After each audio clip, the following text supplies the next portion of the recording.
What's going on? What's going on, y'all? Welcome to the Rap Review Room. I'm your host, Philosophical. Let's first get the business out of the way. Make sure you guys like, share, and subscribe to the page. We got a special guest here today, man. A couple people have asked about this interview. We're finally making it happen, man. I'm going to introduce the artist, Soulogik, man. I reviewed his album, Amor Fati, as you can see here, The Observer Story Part 2. I also spoke on this album. I spoke a little bit on the first part, man. Let me know if you guys want me to review that first album, man. I know. So let me welcome you guys. Soulogik, man. Welcome. Thank you for being here, man. So what I said in my review was basically I wanted to give the audience a little bit of introduction of kind of your thoughts, you know, because we speak a lot on this. We speak a lot on like the creative process, the conceptual process. We feed on conceptual projects, right? So let's start with Amor Fati, man. Kind of talk about what that means, what you were going through on this project, man. Honestly, the best way to put it in a nutshell, how to explain what the album's about and what the concept of Amor Fati is, it's kind of a bit of a story. It started off with around 2010 maybe. There was a lot of talk about The Secret. That book about The Secret where it was about envisioning things and all this positivity and trying not to have negative thoughts. Right. I leaned into that at one point and it became like a concept that I embraced. Right. But it actually didn't work for me well. It actually led to more disaster because I was too optimistic. Okay. So I threw caution to the wind in a lot of decisions that I made thinking that everything would work. Okay. So at that point I said, I need to revise this strategy. Right. Started reading about Nietzsche and just a bunch of these philosophers from the back in the days. Right. And I stumbled on the concept of Amor Fati, which basically means the love of fate. Right. And I was like, and this was a concept where I said, no, don't run from the negative thoughts. Actually, if anything, lean in. Embrace them. into them. Right. Figure out study okay, what can go wrong? And then it's like, apparently when you were doing the other thing, things went wrong and you were only thinking positively. Right. What happens when you think about the things that can go wrong and you plan around that? Right. And then it started to work better for me. And also my mood was better because even when things went wrong, I didn't beat myself up as much. Okay. Because The Secret made me beat myself up like, it's because I didn't think positive enough. It's like, no. So, okay. All right. So I'm glad you mentioned that because in the review, I mentioned Amor Fati was the love of one's fate. So was that where you embracing kind of that, after you saying that middle line of like, man, there's positivity, but there's also this negativity as a test. But the finish line is positivity. There is actually no finish line of positivity. It's like I kind of erased the whole concept of really negative and positive. Okay. It's just an embrace of whatever happens as it's supposed to be. Okay. Like, because in retrospect, when I look back at my life, everything I've been through, even those bad times, informed so much of who I am today. Okay. Because I allowed myself to experience things, and now I have a greater insight on all of those things that happened. So, on the darker side, like at one point in 2019, I lost my father. 5 years prior, I had started to put in my mind that I'm like, you know what? I'm not invincible. We all lose people. Right. A lot of people have lost their parents, some sooner than myself and some later. But I was like, it's going to happen one day. So let me not try to think as if this doesn't happen to me. So when it happened, I was somewhat emotionally prepared for it. Okay. Because I knew that this is something that happens and they're getting older. And of course, there was some health scares. Right. So I was kind of like, this can happen. So it's one of those things where it eased the blow. So when it happened, I was like, he had a good life. He did a lot. Right. I'm part of his legacy. Right. And it made me now dig deeper into myself. I'm like, let me learn a little bit more about my connection to him and who he was and the lessons he taught. Right. And then that is kind of what is in the album without me singing. Okay. So a lot of his lessons are in both parts of the album. But this is part 2 of Amor Fati. Part 1, I started that one literally in 2020 after he passed. So it was like kind of my process of getting over it, but also revising the past. And this one kind of leans more into like the good things he taught me. Okay. He wasn't necessarily a positive guy either. Okay. He was a tough love type of dude. Right. So I kind of put the album more so in the framework of tough love. Okay. That first part 1 was kind of you sitting on a bench. Yeah. Right. With your arms out. Yeah. Right. And now that I'm thinking about it, that was the same way you're sitting kind of, you know what I mean? Like you got your arms wide open saying, hey, it's kind of like you're saying, I'm embracing whatever is coming, right? So this album cover is kind of like, you're standing up, right? You're kind of, let's just call it, like you're standing on top of a mountain, but you're in between two mountains. And it's kind of like, I look at it in terms of like, negative, positive type of thing, right? So let's get into it. Am I on base about that? Like, that's okay. 100%. And I'm also looking up at Right. Soulogik up there, and there's Right. all light at the top. Right. So, Right. and that's also meant to represent the dichotomy, right? Two Right. sides. So that we have, and literally the first track is two sides. Right. So it's Right. in mind, but it's two sides of the concept. So it's like, this is supposed to show you that like there's two sides to it. Right. There's the side Right. of me from Mozambique, which is, it was a rougher life. There were parts of that were really dark. Okay. But then we have the other side, which is now being here in the States, and I've been here. So this part two is kind of more encompassing my life here in the States. Okay. So part one is more my life in Mozambique. And Okay. I might touch on some of this stuff over here because, of course, there's a bridge. Okay. But the main point of this one was to not touch more on the story as it progressed from here. And also what I'm seeing here is that if you notice, and I noticed it, even, how sometimes you visualize something, like you can even see the little dark crevices right here. And you've got your back turned towards it, right? Yeah. And you can even see the kind of, I noticed the Mozambican label there, and it's light, right? Which means you're embracing kind of, when we say embrace, we've emotionally prepared what we've been through, but we're using that preparation in a way to enter the light. Exactly. Right? So you're facing that light right now. You know what I mean? So let's speak on it. You spoke on you got Loaded Mind, Two Worlds, right? Explain that. Like, was there like, when you say Loaded Mind, was a lot going on? Were you just trying to, what was the writing process with that? Because I know sometimes, man, Loaded Mind, we want to say so much, and I can just imagine as an artist, right? You want to convey the perfect message, especially on the first song. So kind of go through that. Let's kind of go through a little bit step by step of each song. Tell us a little bit about Loaded Mind. Loaded Mind, literally, Loaded Mind. So the kind of concept that's kind of parallel also to Loaded 9, like a gun. Okay. So it's kind of to say that these are some thoughts that I'm having that could be dangerous. Could offend some people, could make some people upset, could make some people want to debate me. Right. So but it really is kind of, the album is, I have a lot of thoughts in my head. And the way I describe these thoughts, especially when I make the music, it might seem like when I go into making the songs that I'm thinking about it all the way. Right. I'm not. Okay. I call it mainly the creative spirit. Okay. So the idea is that I tap into this creative spirit. Okay. This creative spirit has a bit of pros and cons. Pros is that I can create some interesting concepts and come up with interesting ideas. Okay. The cons is I'm constantly looking at the world and seeing things in a way that is rarely talked about. Okay. So I could be watching the news and they're talking about maybe a school shooting. Right. And I see the discussions revolving around it, but I'm also seeing there's a discussion totally missing here. Right. Like, I don't know if it's intentional, because I don't think I'm smarter than these people. Right. It almost seems that they're avoiding the conversation that we could be having around this. Exactly. Like something about maybe these people, maybe the country has become kind of a pressure cooker, and we're kind of all feeling something. Okay. And that ties into the concept of Loaded Mind. So I'm thinking about this, and that's just one example. There were many other conversations that I had, and I'm like, I just see the other side of the conversation, and nobody's having this conversation. Right. So in your kind of process where, and that's kind of like the expression of music where nobody really wants to have certain conversations. What are your thoughts on these conversations not being had? Do you feel like there's a scarcity tactic?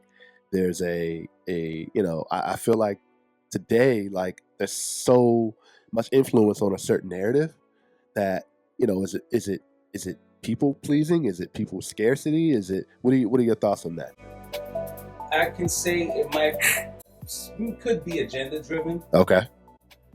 It's also the fact that people don't want to really think outside of the box because it's risky, and that's kind of the part of the back to the concept. Two worlds are. Right. I'm in this world where I can have the conversation on this level. Right. With everybody else, and just keep it right here. Right. We're going to talk about Democrats, Republicans, and blah blah blah. Right. Or we can talk about the conversation on this side, where it's like now it gets a little weird. Right. It's more. It's not material. Right. It's an immaterial world, and that's another part of the cover while we're looking up at the skies and I'm so above. Right. It's like, this is the world above. This is the world, the immaterial world. Like, you don't see anything. It's almost like you're leveling up. Yeah, I'm leveling up. So when I'm looking up, I'm like, that's where I want to be. I'm down here. That's where I want to be. So essentially, that's where I want to be. And that's crazy. And that's the more of the conceptual artistry that, you know, I love hearing. So let's get to the second track, One Time, which was the second single, right? Yeah. Second single, you know, I love the performance. That was kind of your first time performing in a couple of years. Tell us a little bit about that, how that kind of felt, and that process of that track. It felt good. Like, definitely also collaborating with Kmills. Right. Which, you know, we had a little falling out at one point. Right. Reconnecting, the song kind of brought us back together. Right. And that was like a little dope moment. Right. But the performance came by. It was a convention, and then they invited me to perform, and I performed. And it was a good experience to perform on stage to see how the songs connect. Right. It really actually informed me to like that maybe I am going in the right direction with this album. Right. Because there's a sentiment that's being tapped into where it's like, if I try to explain the album necessarily, if I were to go track by track and explain the words, I'm like, it's not really about the words, really. Right. It's more about the sentiment that the words are supposed to invoke. Right. One Time is supposed to invoke a sense of like hope. Right. You know, and then tying in again, Loaded Mind. Right. And the first line I say in One Time is the master in the field of keeping it real. Some hard truths revealed when I spill the beans itself. Right. It's like, so when I start to say the things that because now I'm starting to gear up. It's track 2. It's like, now I'm going to start saying some things. Right. Get ready. And there's a process there, because if you listen to the album all the way through, I get braver as it goes along. Right. I start off I agree a little with that. timid. Yep. I agree with that. Things, so that was purposeful. Okay. So there's that process. And it's a way of helping people connect too. Yeah. Because it's like, I'm not taking it there yet, but I want to like kind of start a little surfacey. Okay. And then we're going to gradually start to peel this back. Not when you say a little timid, not timid in confidence, but timid in the tone. Timid in the tone, but also timid in the sense that I am kind of scared of some of the things I said. Okay. Some of the things that I was going into are a little scary for me to put out there. Okay. Because I'm like, I don't know who's going to be upset. I don't know who, you know, I don't know if I could be touching on some things that I'm not supposed to be saying. Because I'm like, obviously, like I was saying, I'm watching the news and I'm like, these people are not saying these things because I don't think it's not because they don't know. It's because they've been given the script. That, and sometimes the truth is silent. Yeah. Right. A lot of times, you know, you touch on a point where you don't know the type of response you'll get from people. But I tell you, those people are probably silent about their response and say, man, I felt that. That's not necessarily going to be told in the public. Exactly. Right. Because there's a lot of bashing on people's opinions. Right. It's a lot of downplaying on a lot of people's opinions, you know, and I think the narrative is kind of pushed to a point where it's like, you're not supposed to say that. You're not supposed to feel that way, you know, rights to speak, you know, however you want to speak. And sometimes that's overshadowed in the social media part. But on the artistry part, when you're alone, it's like, man, I felt that. Right. So, and that's what I kind of tell our artists to be like, man, you know, not everybody can appreciate that music. Right. So let's get to Not Supposed To, which was the very first single. And when I heard this, I was like, I immediately thought of Nas. Yeah. I immediately thought of Nas. And that timidness you just said, I was like, man, I felt that in the track, right? And I felt a little bit of that bravery coming in the hook. I was like, this is new. This is refreshing. This is a good hook. Yeah. So kind of talk to us about that, because I texted you and I was like, man, this is a really good track, man. Yeah. So kind of talk about that.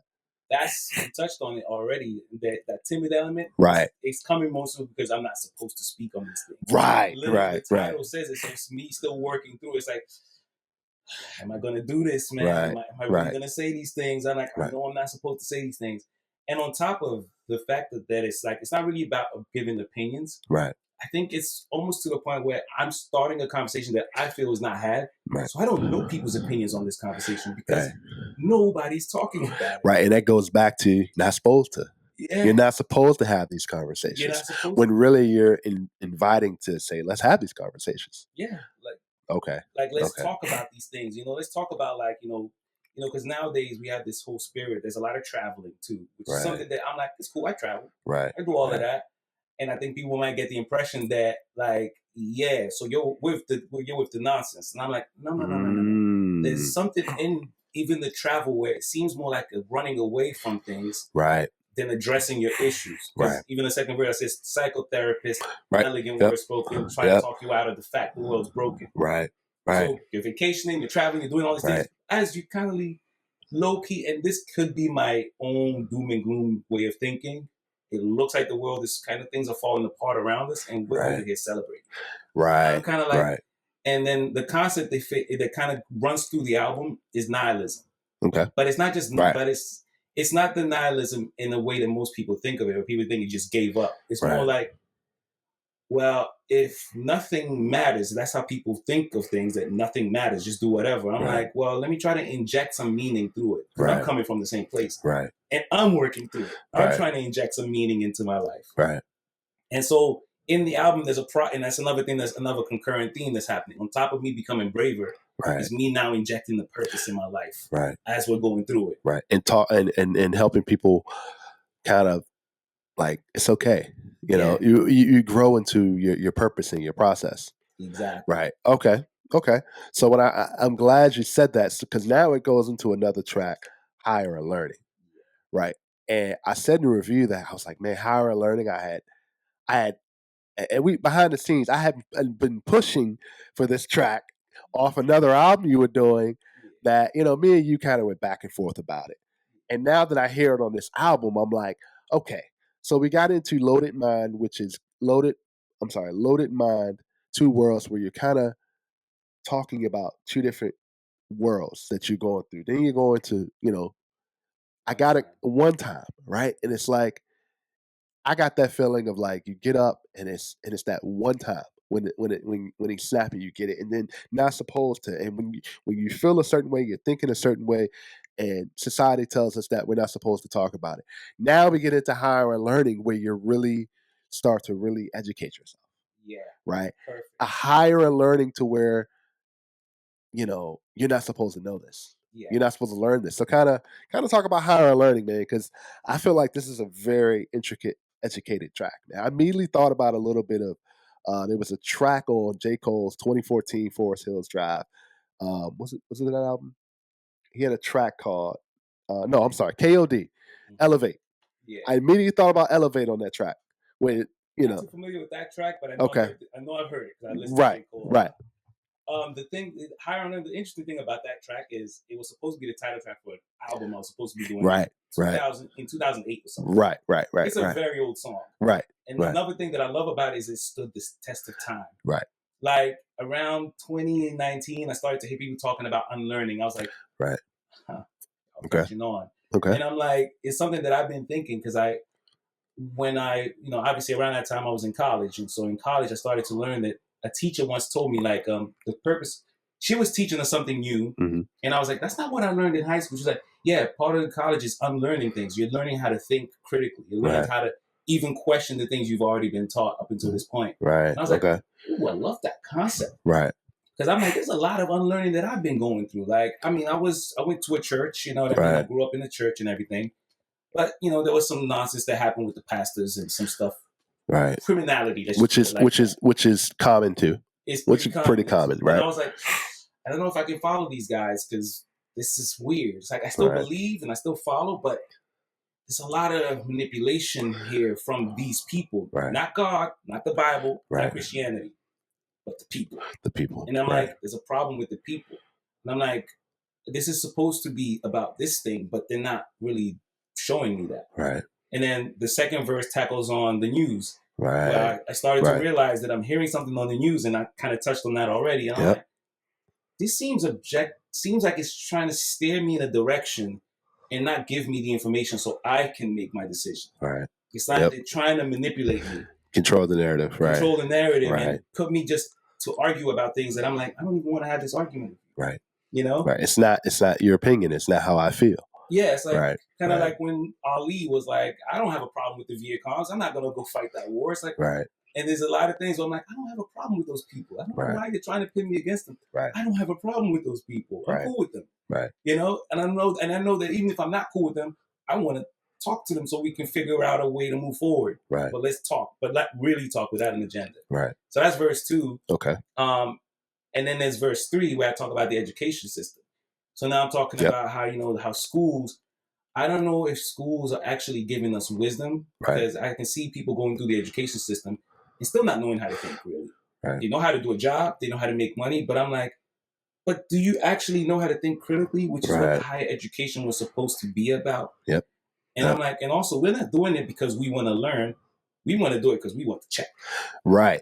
With the piece of paper. Yeah. The piece of paper that say, hey, we finished school. Hey, I can apply for a job now, but don't really have the critical skills to. I mean, it's always that thinking of like, hey, you can get the job, but can you keep the job?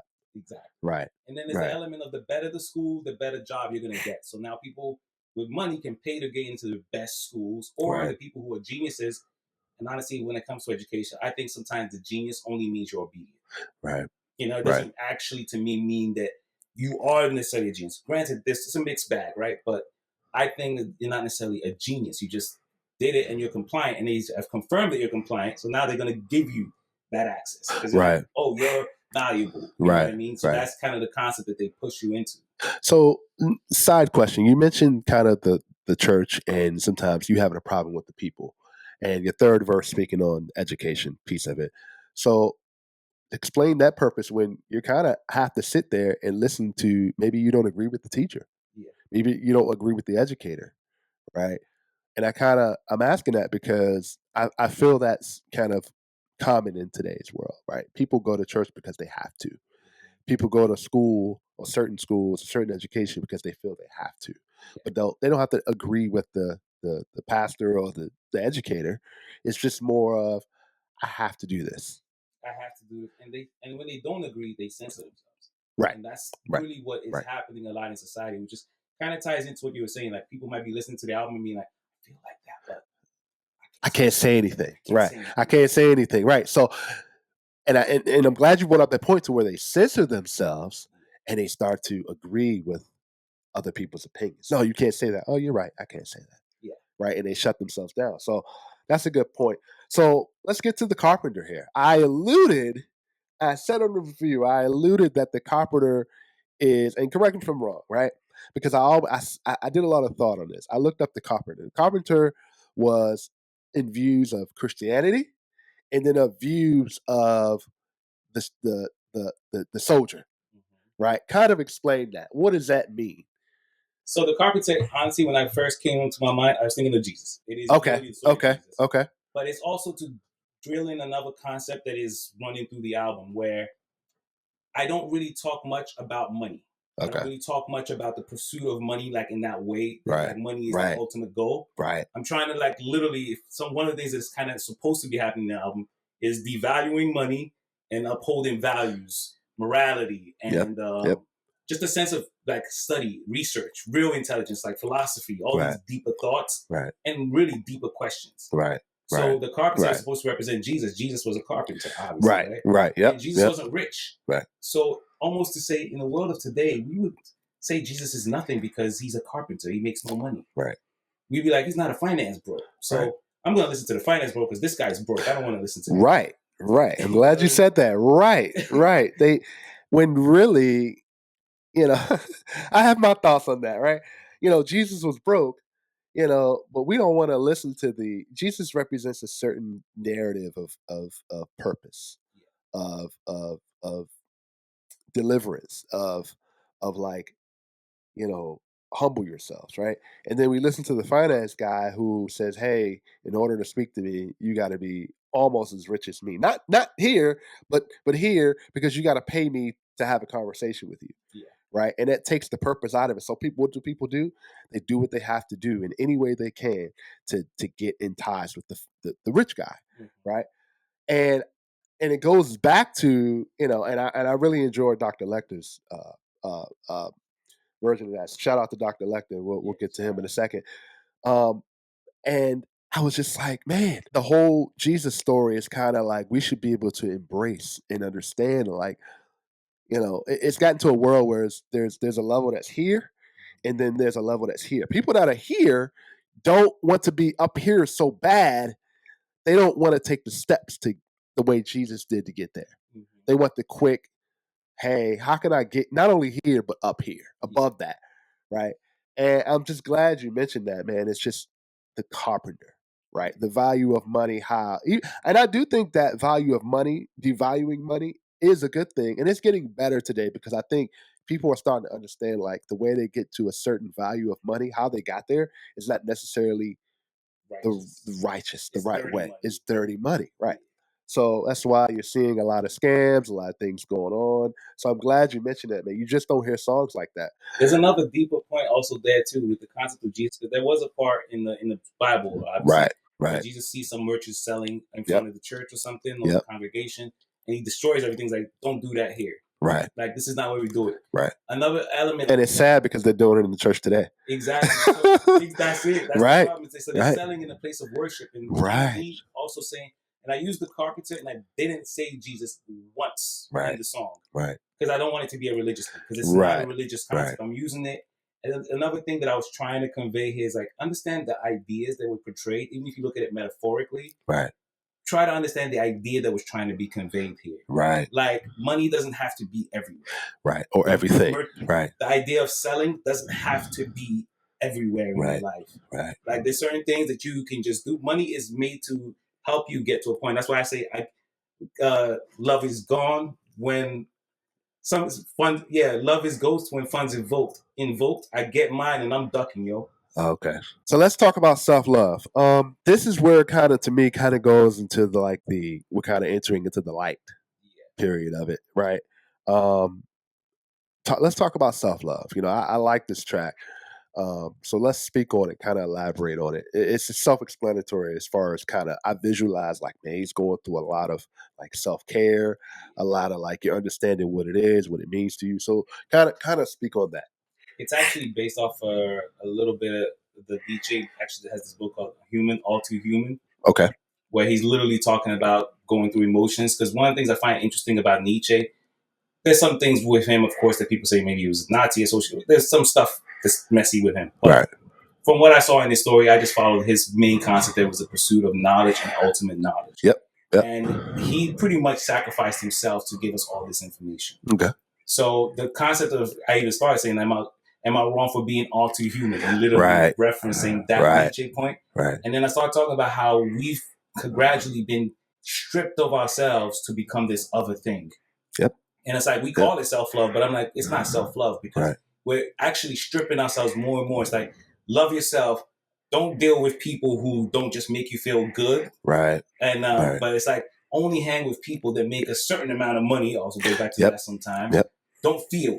Emotions are dangerous. You might get hurt. So don't feel. Right. You know what I mean? And then work your ass off. Don't sleep. I'm human. Humans need companionship. Humans need sleep. Humans need to eat. Humans need a place to belong to. Right. But we're gradually being told to strip ourselves of those needs and focus on becoming some kind of version of robots. Right. Almost. To where everything is regimented and calculated and everything fits neatly into a box. And it's like, that's not human. We're very complex creatures. Right. And we have to be allowed to explore those things. Like, I can't just be happy all the time. Right. And that's where at the end, that's actually a Kanye line. I don't know if people caught that. It said they made us hate ourselves and love their wealth. Right. It's a Kanye line. And I use that to kind of say, look at him now. Yeah. Yeah. Like, he was aware. Yeah. And it's almost like he lost the awareness of what he already knew back then. Yep.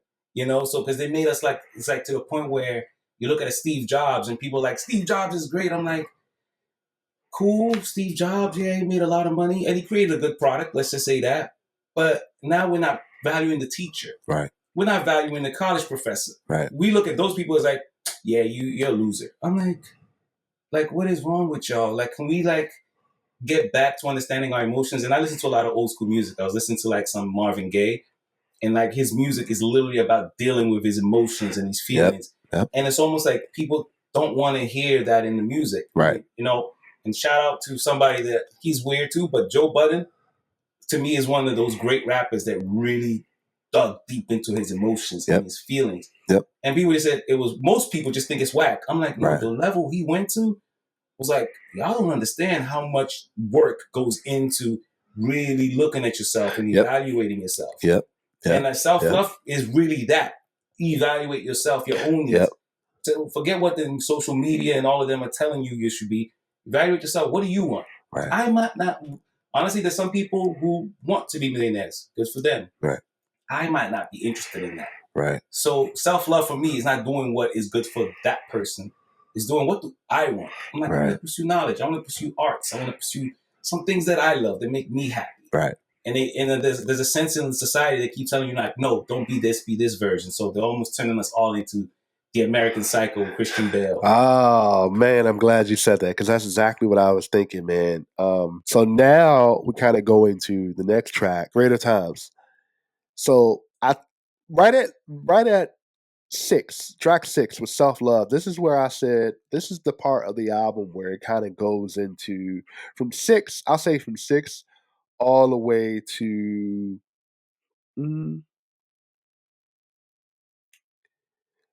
13. I viewed this album into 3 different parts, right? You got your 1 to 6 where it's like, you're basically, it's like you're having a conversation with, it's 3 of you total, and you're having conversations with 2 different versions of you, and you guys are in an oval conversation. It's like, and it's like a debate where you've given each other a moment of time to say your piece.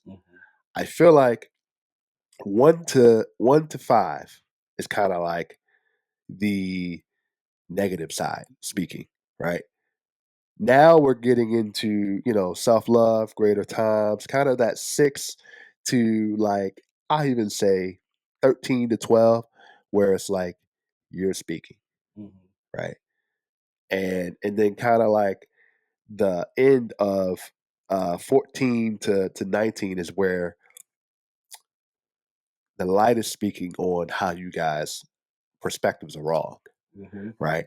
So I'll even go back to Greater Times, right? Greater Times to me was, by the way, shout out to Destruck, man. He's always killing it, man. Oh, it was. I feel like Greater Times was also a shift in kind of the production, the tone too. This is where you kind of got into, all right, I'm comfortable now. Right. So let's speak. So let's speak on Greater Times. Yeah, that's exactly what it is. The tonal shift, even the beat and everything, that was the intended purpose. So right. Like, okay, we're shifting tone. It's like, now I'm just going to start saying things because I've been holding back. You got comfortable now. You got comfortable. Yep. Now I'm comfortable with my skin, and I'm like, all right, let me really speak to people now. You know what I mean? Okay. And it kind of is hinted to you in self-love. There's always like a glue that takes you from one place to the next place. Right. Self-love was kind of like transition you into that, and then we get to Greater Times, and it's also about like, let's look, and this is where you get a little positivity, even though it's not just be happy. It's a wonderful world type of happy. It's more like, no, we're kind of in a space now where I'm telling you, like, I find peace when I'm like doing intellectual things, when I'm thinking about things, when I'm exploring thoughts. That's why I said I'm surrounded by all the geniuses of the world. Because I'm like, this is where I get excited. Right. Like, I'm like, oh my God, what else can I learn? And I get really excited when I learn something new. Right. This gives me the greatest joy about Greater Times, right? So Greater Times is like, oh my God, look at what I just learned. Right. And it's crazy because Destruck's verse kind of, he goes the extreme route of those Greater Times, right? And of course, he always, I always wonder about that guy because he always like alludes it to some type of explosion. But when I went back and heard that verse, I was like, man, I immediately thought about, he probably taking it to his backyard and putting all the negativity and all the bad things in a bucket and just throwing a bomb in there. That's kind of what I thought. I was like, man. And he has one line in there that also, the whole thing does, but the one line that I'm like, he's like, he grew up in a rich home but had a low self-esteem, something like that. That line that also ties into the whole theme of the album. Yep. So it's like, these songs weren't necessarily made in sequence like that. I just had the songs, but I saw how they tied in together. And then him saying, this ties back into it. Like you grew up in a rich home, so you had everything, but you had no self-esteem. It's like, what is that? What is like, you haven't tapped into what you love, what you really love. And us rapping, even the exchange with us rapping, we love to rap. So when I'm with Destruck, it's in review and we're just like rocking. We're doing it because we just love to do it. And it's always a conversation. It's always a tone of like, man, it goes back to like him just putting all those things in a barrel, just blowing it up and saying, hey, I'm going to reach for greater times. Exactly. Right. So let's get on to The Grass is Greener. Grass is Greener, and I had to think about it. This was your fourth single, right? Well, this was the very first single. It was the very first single that I released a long time ago. Right. So there's also another process happening behind the scenes where I'm testing the water with some things. So okay. I first put out Grass is Greener. It got really good feedback from the moment I put it out. Right. In higher Unlearning, I put it out, gradually put out certain songs to test the waters. Right. And to also get used to it because I do it all myself. I do mixing, mastering, engineering. Right. And then getting used to the process of putting music out and streaming. Right. And so that was the first song I put up. And then I was like, okay, let me get better at this process. So I was like, so to a degree, one thing about this album is this existed. Right. But I was like, I'm not ready to put it out yet.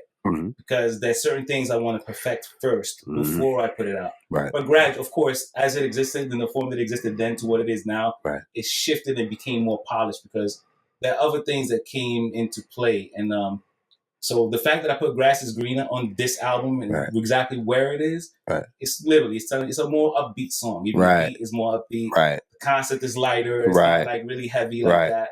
Nobody's being attacked, Right. So it's kind of like, so it's like me kind of in a happy place without making a full-on club song or party song. Right. That's another thing that I even try to put, kind of say in the album without saying it. It's like, if you expect to hear a party song in this album, you won't. Right. This is not what we're doing here. And that's okay. And that's kind of what it is. So Grass is Greener is just kind of like, look at the bright side of life. It's your celebration. It's a celebration. It's a celebration, right. And again, the theme always tells you can be happy without the bag. Right. You max your visa. Like, you have no money, but you know what? And I can say there was a moment in time when I was down. Right. And I reached this mindset somewhere between going back up, and maybe that is a reflective of that too.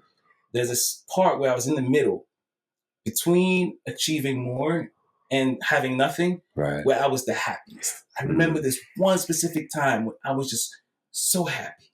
I had nothing, no girl, no nothing. It was just me, myself. Right. And I hit I hit rock bottom. Right. But it felt so good. I was like, oh my God.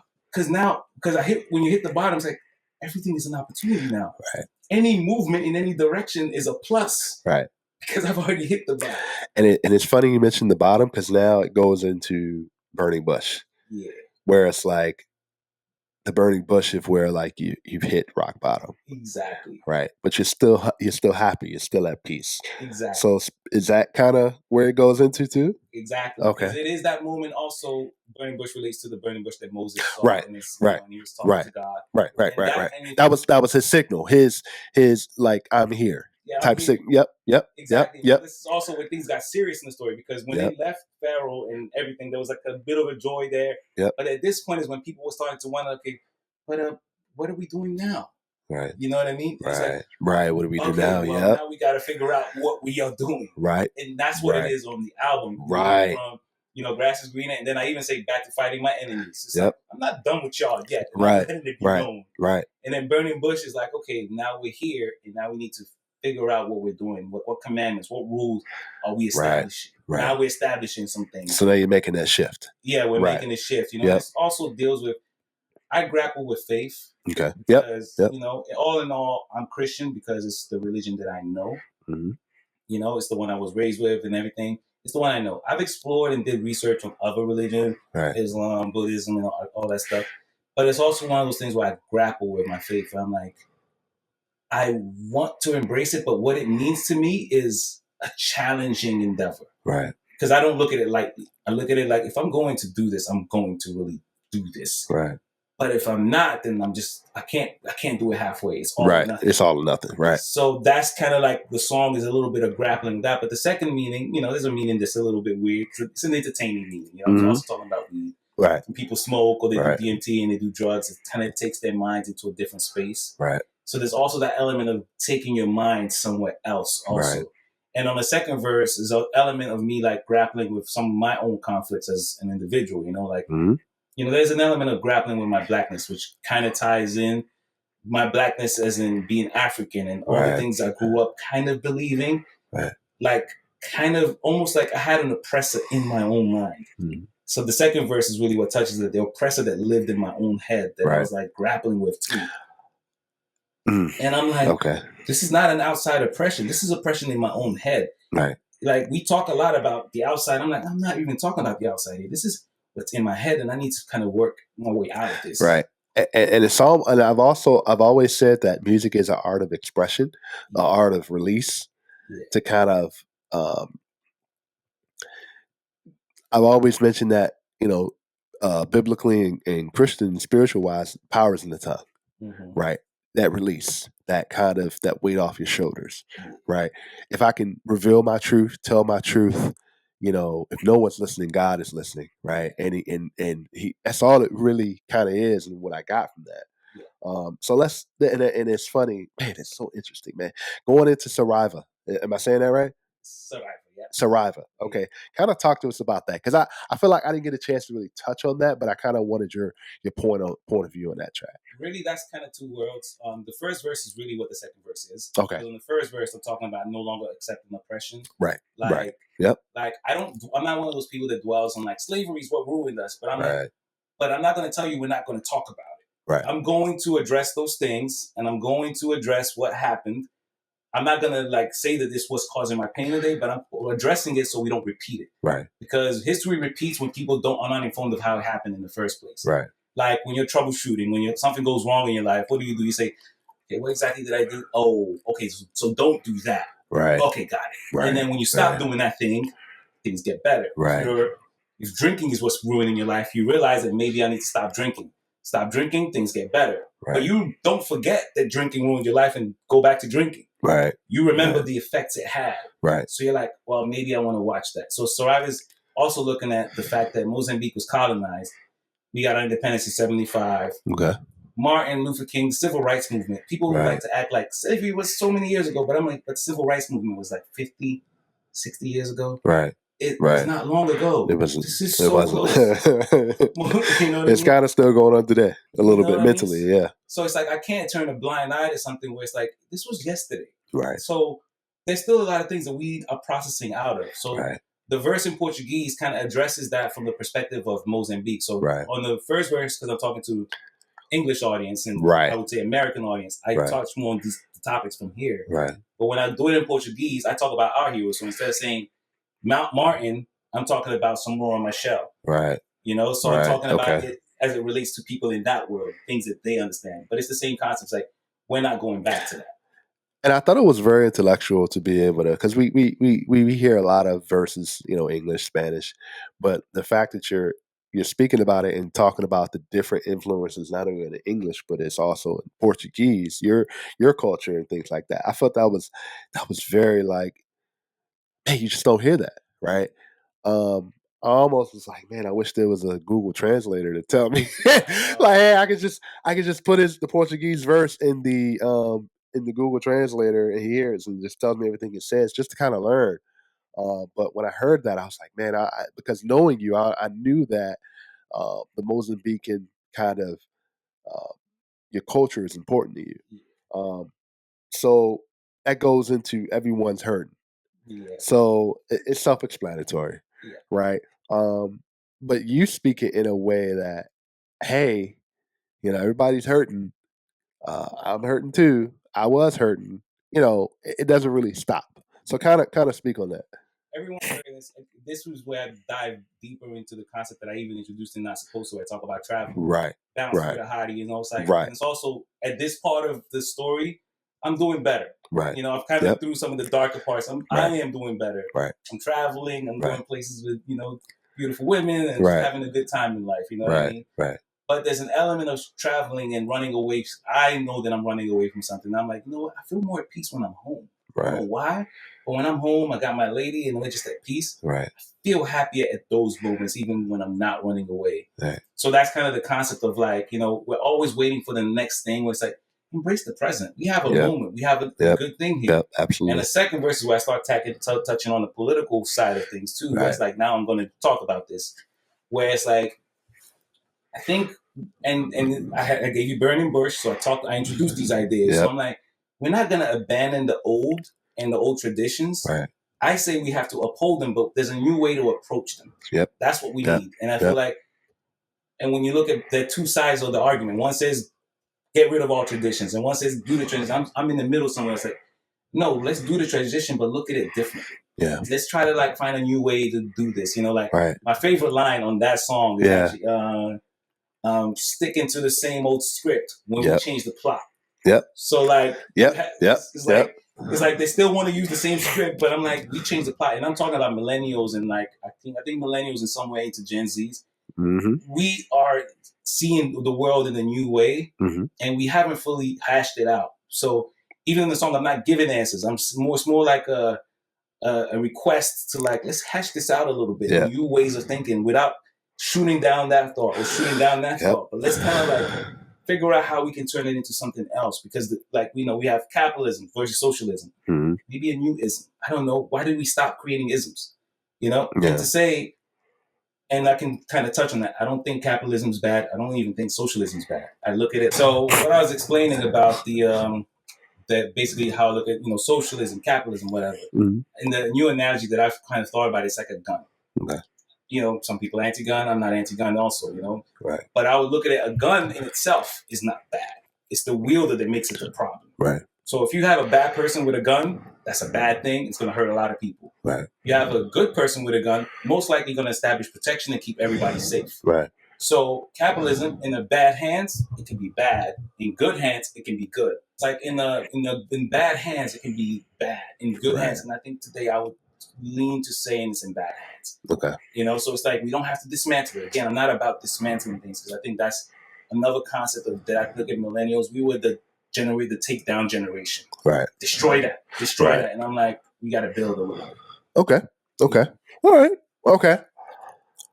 So I guess your point of what you're trying to make is like nobody's wrong. Let's just figure out a solution. Yeah. Okay.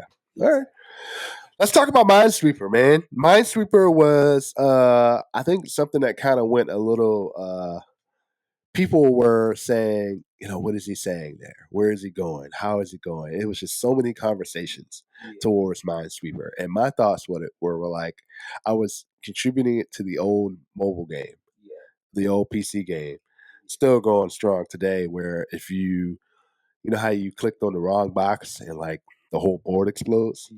And it kind of brought me to the point where I said that, you know, how sometimes where certain things touch us, it triggers us, and like the whole board blows up. Right? So let's talk about that. I like that. That's an interesting take. Yeah. That is exactly what it is. Right. But the way I had it in mind, I do like that explanation board. The way I had it in mind was more so like life. You make your decisions, like choices. And making decisions, right. And then so you make this choice, and you hope it works out, and then okay, that worked out good. Right. But then the board didn't blow up. Right. You're constantly making decisions, and every now and then you make a decision, and everything goes to hell. Right. Everything blows up. Yeah. I messed up. Right. It blows up in your face. Yep. And so it's like, but you don't stop making decisions. What you do, even in Minesweeper, you play again. Start again. You're playing the game. Blows up. Okay, start again. Right. So it's like decisions. Because I'm talking about like, do I want to get married? Do I want to have kids? Or like, what am I gonna do? You know, do I want to stop drinking? Do I want, like, so decisions that I am actually processing in the process too. Like, and this is part of the transition to like solutions. We're getting into solutions now. Yep. And you know, and this is also about like, you know what, some people, you know, struggle with tendencies to off themselves. And this is kind of about like, instead of doing that, reinvent yourself. Right. You know what I mean? Right. And that's like restarting the game. I wish I'd maybe mentioned that in the song somehow. But I think it's clear that that's the concept. Right. Like, I'm talking about reinventing yourself because that's what the hook is. That kind of goes into Rise Up. Yeah. You know, Rise Up is kind of like that. Are you at that starting over period? Yeah. Okay. The Rise Up, I said on the review that was one of my favorite standout tracks, and I got kind of that Jill Scott type of vibe from it, where Jill Scott, you know how you sometimes see her on a feature, but she's really doing background vocals, and you hear her voice, and that's kind of what Akil sounded like. It was good background music. His voice fit perfectly on it, man. So, kind of speak on Rise Up. I said Rise Up is a standout track, radio ready. Yeah, and I was like, man, So tell us a little bit about what was your creation of Rise Up like? Rise Up has two meanings, but one of the meanings was pretty straightforward, like really what the song says. Some guy met some girl that she was into a kind of shady life, or she was into substances and things, right? And he decided to help her clean herself up Okay. And when she cleaned up, they got married, had a kid. But unfortunately, she fell back in the ways, and then they split up. Right. And that has not never happened to me. It's a story that I've read somewhere, and I liked the idea of it. So, and the guy still sounded hopeful even in the end of the story. So I was like, I really like this story. Let me make a song out of it. So I made the song basically like word for word what that story was with a little bit of creative liberty. But the second meaning is about Africa. That's why at the end I say, Mama Africa, rise. So I'm also talking about how Africa tends to get pillaged by the outside world. And then, and sometimes it's our own fault. It's like, so I'm representing the guy, me and my generation and other folks like me. We're trying to help our country. We're speaking to our people. We're trying to talk to our people. Every now and then they break our heart and they do something that we're like, oh God. Right. Just you got to rise up from that. You got to rise and up. everybody's definition of that is different. Exactly. What you're saying is that just because it's different doesn't mean it's wrong. Exactly. Just come to that point of rising up. Yeah. Right. Okay. So let's get to the track that it hit me differently. One, I wasn't preparing for that. I wasn't like, I was hearing your verse and then boom, it went right into Destruck, right? I wasn't ready for that. I wish it would have came earlier in the album, especially after hearing Minesweeper and then Rise Up and then Coming For You. I was just like, man, I wasn't prepared for that, but I get it now. But I kind of want to hear your thoughts on it, like the placement, why I was there, kind of that beat switch. What did that mean to you? So Coming For You, one of them, I keep saying the beast is coming for you. So right, it's like, right. Like we all feel like could be being persecuted by some element outside that's bigger than us. Right. And a lot of people just say like, nah, don't worry about it. It's fine. Right. It's not affecting me. Right. But once it reaches you, now it's a problem. Right. But there's also an element of where I'm talking in the song about some rapper, about the news, politics, and how there's some trickery in there, in my opinion. I see some trickery. Right. So the part where we have Minesweeper, we have Rise Up, and it seems like it's more positive. Right. I'm in a better space, but I think being in a better space gives me more vision. Now I see things that are also messed up outside of me. I'm like, okay, I might be able to navigate through this, but there's objectively something wrong out here. Right. And it's dangerous to talk about it. And the powers that be might get upset. And you're coming for that. Or they're coming for you, or... They're coming for me. Right. They're coming for all of us. Right. Right now, it's like, so coming for you. So like at that point, they came for us. So that's kind of the transition where the beat, and I have that excerpt from the news where they say it's an extremely dangerous to our democracy, where it's like all the news networks basically saying the same thing, which is very suspicious. So putting that in there is kind of indicating something that's like, okay, I'm aware of the game that y'all playing. Right. And that's dangerous. And that's why we kind of cut off immediately to Destruck. We have an explosion and then Destruck.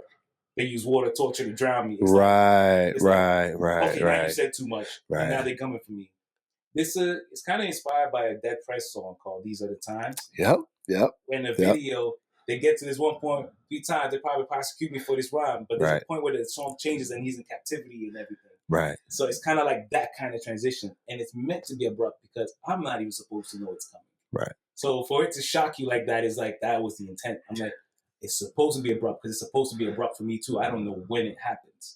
So hearing that now, I'll even add to that where I think nowadays when you kind of state your opinion, social media is coming for you. Right. Other people are coming for you. Like, no, you shouldn't say that. No, that's not the right thing. And you start to question where do some people get their information from? Exactly. And this is the narrative they want to kind of paint. Right. We not that, right? And I always compare that to, when you're typing dot. It was all, and even the hook, was it where you're going for a certain, like, we not this, we're not that. We just hear this, right? Speak on that a little bit. In summary, it's like we're not the extreme, we're the safe thing. Right. Like we say we want to be revolutionary, but we're not full-on revolutionaries. We're safe revolutionaries. Like I might want to talk about this issue, but I'm going to talk about it on this level. Right. So it's like we're not targets, we're just offense. You know what I mean? Like we are offended by everything. Nobody's targeting us, but we are offended by everything. And then it's like we're not martyrs. We just conscious. Like we're aware of things, but we're not willing to fight for them. Right. Okay. And that ties into the whole millennial generation. As I see us as a very passive generation. Safe. Very safe. We are very cautious to the point where even if you look at people who say I'm never getting married because it's risk that I might get divorced. Right. I'm not going to talk about this issue because if I do, people might come for me on the internet. Yep. You know? So we censor ourselves, and there's an element of that. So it's kind of me saying, as millennials, I feel like we are not living to the highest level we could be because we're also wasting time fighting each other, arguing about dating, this, that, and the third, when we could be looking at the bigger picture. Right. And that kind of goes into the next song, you know, people that have kind of become heartless. Yeah. When and that makes a lot of sense to where now it's like when people can't come to grips that there are many different ways to come to a solution, it's their way or no way, you kind of take the heart out of it. And I'm glad that we had a chance to speak on that. Like Heartless World, you know, my verse was mainly about, you know, social media. Everybody's in front of the camera taking pictures. I made a big thing on another podcast where IG stands for instant gratification. You know what I mean? You know, where it's like, you know, a lot of people are behind the camera, a lot of people are portraying a certain lifestyle when they're not.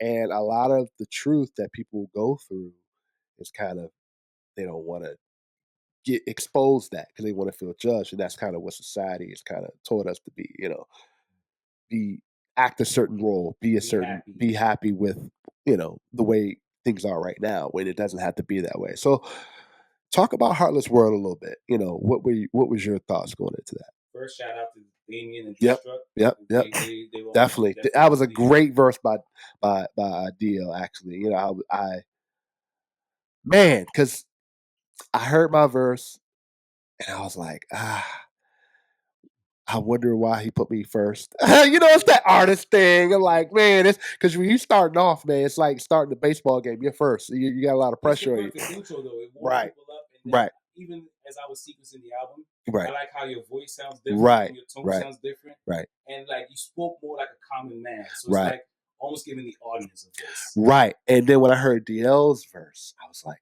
oh, it's a continuation of the way I was feeling, but he's spitting it and telling the stories like he's running away from it. Yeah. And I like that. And your verse kind of spoke on, you're just bringing that together, all together. And I felt his verse. Yeah. I felt it. So kind of speak on that a little bit. Yeah, I definitely felt it. It inspired. Like I just hearing it, I'm like, okay. I'm like, I like the way he tackled it, the way his voice sounded on it too. Right. And it's like it was right in theme with the Heartless World concept. And I like you said he was kind of running away from that. Right. And it's funny because my verse kind of picks up on that same theme of being on the run. Right. Like, so basically the concept there is like, I think my verse in summary is like, cast the first stone, he who has no sins. Yeah. You know, and then I paint a picture of somebody who's fighting to maintain his home even though he's about to be evicted. Yep. And fighting to maintain whatever he's achieved. Yep. You know, and he feels like he tried what he did. He fought. He works. He has a say it's a guy who's not even a criminal, but he has a job. Right. But he's being evicted. He's like, but I did what I was supposed to do, and I'm still not able to survive. Right. So now he's a little pissed off. So he gets his gun. He's ready to go toe to toe with the cops. Right. And it's one of those things where it's like, but he's trying to do the right thing, but obviously the landlords and the people of the money people don't care. Right, they don't care. They don't care about where he's living, even though he's trying. Right. So it's one of those things like we look at sometimes people who are not making it in life and we look at them as like it's your fault, you're a loser. Yep. I don't know how this mindset has become a thing where we criticize those who are struggling in life. Right. And we praise those who are abusing it. Right. It's a really weird dichotomy. And I'll even add to that, we forgot that struggle that they were in, the people that, you know, that like us have kind of gone through that. We forget that. No, we was just there yesterday. Yeah. Right. And it's just crazy to where kind of goes to the next track where Turnpike, and I'm glad now it kind of makes sense. It makes sense now. The Turnpike. Right. I said in a review, the Turnpike reminded me of you making a U-turn. Yeah. You know, right? You're going straight, you're going forward towards a light, and somehow something happens or makes you think. Kind of goes back to what you said, that a lot of your thoughts sometimes put you back in that place. But you got to be able to pivot. You got to be able to keep clicking the box. So Tell us a little bit about Turnpike. Was I off on that, or No, was? that's it. That's Yeah. It's really about turning things. It's really about turning things around. Right. It's the point where you turn your life around, like Right. you turn around your thinking. Right. But also, there's a light at the end of the tunnel. Like, Right. That's why I say anger makes it turn bright. And I say, like, almost like use your anger at this situation that you're in, Right, to move forward. Right. Don't attack anybody else. Just attack the situation with Right. all that anger. Use that energy Yep. for good. Use that energy to try to turn your life around. It's like, you know what? I got nothing to lose. Let's go. Right. You know? Right. Right. And you hit that turnpike. And you hit that turnpike. Right. And the turnpike is obviously turnpike is like a highway where you're Right. going fast. Just going fast, right? This is where you get going. Like, Right. So once you turn around, you'll gain traction. You'll gain momentum. So Right. it's like go in that direction, see the light, find your path, and just go in that direction. Right. So, and then it kind of, man, it just speaking about it, man, it just brings me even more to the clarity of your thought process. And sometimes when you don't hit that turnpike and go forward, you're still given one more chance. Yeah. Right. And it's crazy because it goes into One More Chance, which you just released the video for, which will also be in the description, the link to the video. Marcel, man. Marcel did his thing on this, man. Again, just I felt it was personal. It felt like it was also a verse that, man, like you can step into his shadow. Right. And of course, Destruck and your verse, the video embodies a lot of that, like give me one more chance. Yeah. Right. And you're taking you're taking advantage of that chance. So kind of tell us the thought process with that kind of track. What I like about that track and even the placement of it where it is everybody's asking for one more chance. Yep. Like, Yep. Literally, like maybe even me saying one more chance. Listen to me again. Like just give me one more chance to explain this. Right. Like listen to it again. Right. And I like how Marcel mentions you say one more chance to talk to his pop. I just need one more chance to talk. Yeah. And then Destruck talks about one more chance to embrace his son. And then I say one more chance to be free. Right. Right. We still have time. Like let's say the world is going into chaos. We still have time to fix this. We still have time to get it together. After all the chaos I spoke about in the album, especially around this section when we hit the climax, it's like we still have a chance to fix this and turn this around. We still make things right. That's kind of my sentiment. And you feel like that's kind of been that lack of understanding in society today that, there's still a chance. There's still a chance. And I think the beauty of it being that is you can't fix what you refuse to see. Right. First you got to see it. So that's why there was all of this spiel that even when we had that moment in Coming For You where I pivoted and it became a little bit more aggressive and the album just took a slight turn into the dark side again. Right. It's kind of like, but we have to look at these things to change them because we can't just say it's all good because some people paint this picture that today's world is the best it's ever been. It's like in some aspects, but in many aspects it's not. Okay. And to act like we at the end of history is nonsense. Right. We're still writing our history, so we still have a chance to make it even better. Shout out to Marcel, man, on that verse. That was a great verse. Shout out to Destruck, of course, always, man. And your verse was it just felt the chemistry on that track was a really good track, man. The video is awesome. Like I said, the link will be down in the description. Ghost Children, Destruck, myself, we are Ghost Children. Right. And then we get into the last track, The Writings on the Wall. For me, man, seeing that, I was just like, man, it's like, even looking around now, it's just kind of like I can just see your different verses that you got written on the wall, and it's just kind of like you're signing each one. Soulogik down at the end of that. Is that kind of what? Okay. It's like a summary of all the concepts because I put them all in there. Right. Basically, every theme that was touched on is summarized in this song. Right. And it's like just going through the web in my mind where it's like, we have this. And the picture I get when I say writings on the wall is like when you see those crazy people typically writing the conspiracies and drawing those lines and connecting all the pieces. Right. And I think also I like to leave it kind of open with that song where I do say a lot, I summarize it, and I'm painting a picture of things connecting, but it means it's still up for investigation. Right. I haven't completed this investigation. And it brings a continuation. To a part 3 to part 3. Like we haven't figured this could be an ongoing project forever. I may never figure it out. Because at the end of the day, when people say I'm working on myself, trust me, I'm gonna be working on myself forever. If you get to the point where I'm a finished piece of work, I'm completed, I'm a work of art and I'm complete, then now is actually when you're gonna start slipping again. Right. Because you're never complete. You're always gonna have to keep working on yourself, always gonna keep learning, and you have to keep learning because there's always gonna be a blind spot that you missed. Right. So it reminds me of I won't call it a classic. It's a near classic, but I feel it's highly regarded in his discography. Stillmatic by Nas. You know, they were old rumors, and some of those rumors are true. To where I even think he came out with an album. I don't think it was released where you can listen to that album backwards, right? Where you can go from the last track to the beginning. Kendrick did this on Damn too. Is this something that you feel like you were going for? I didn't Because it sounds like you can kind of do that. You can. It's all Right. because it's going to end up in a different place too. Right. You can. Right. I didn't plan it. I was just really looking at it straightforward. The way I think of albums, and this is a good way to summarize the picture, the full idea of it. Right. I think of albums like movies. Right. You know, so you're taking people on a journey. Right. It's like you're starting somewhere and you're finishing somewhere. And overall, there were other permutations of the album that might have had like a party joint, a straight up love song, and all these things. And I kind of told myself, don't do that. Right.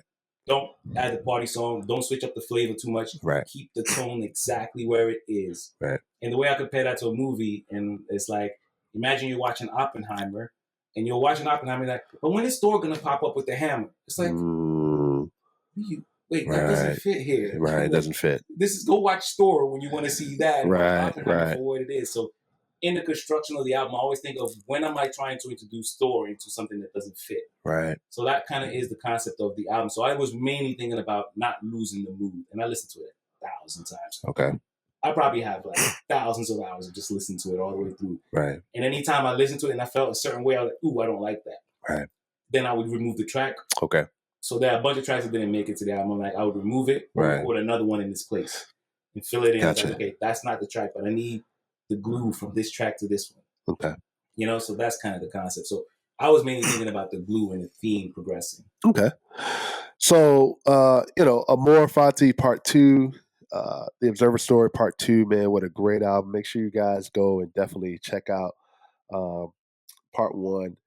He's got a number of albums on his site, Soulogik. Kind of let us know, what are your future plans? What do you got going on right now? Right now, I'm working on a project with Dr. Lecter. I'm also supposed to be working on a project with Kmills. Okay. Can't wait. We have a project somewhere too. Yep. And Ghost Children, a project exists, but it's going to need a little, we're still working. To figure out all the nuts and bolts to get it all working. Right. And for all the Inverse Tangent fans out there, I know you guys been asking, right? We're still in the works for that. Still kind of we're thinking about doing some brand changes there. So that's still coming. Don't you guys worry. But make sure you guys like, share, and subscribe to the page. Let everybody know where they can find you, features, interviews. If you need to reach me, hit me on the IG, yep. Soulogik_music, yep. at Soulogik_music. That's the best way to reach me. That's the page where if you want to see where the music is at, all the links and everything, everything is there. And then you can find me just right there. Yeah. Yep. Also, make sure you guys like, share, and subscribe. If you're an up-and-coming artist, you want to be interviewed today, just like Mr. Soulogik here, definitely reach out to me. We can definitely make that happen. Don't necessarily have to be in person, virtual. If you want your music reviewed here also, want your album review, track review, just let you know it will be reviewed authentically and honestly. That's what we do here. We keep it honest, but we also try to uplift and help the artist to do better. Any final thoughts? No, just hope people check out the album and really grasp the themes that I'm trying to create in the discussions. I hope some of these things become more of a discussion because it's a void that I'm hoping. I hope I'm filling. Right, and I feel like music needs to be kind of more of a discussion, the kind of more conceptual discussion. That's really what music is, an art of expression and discussion. So I really appreciate it, man. Appreciate it, brother. Really appreciate it, man, being on the show, man. Make sure you guys, again, like, share, subscribe, follow him. All his music will be down in the description. The video will be down in the description. How you can find him will also be in the description. And how you can find me will be down in the description. I'm Philosophical from the Rap Review Room, y'all. We out. Peace, y'all.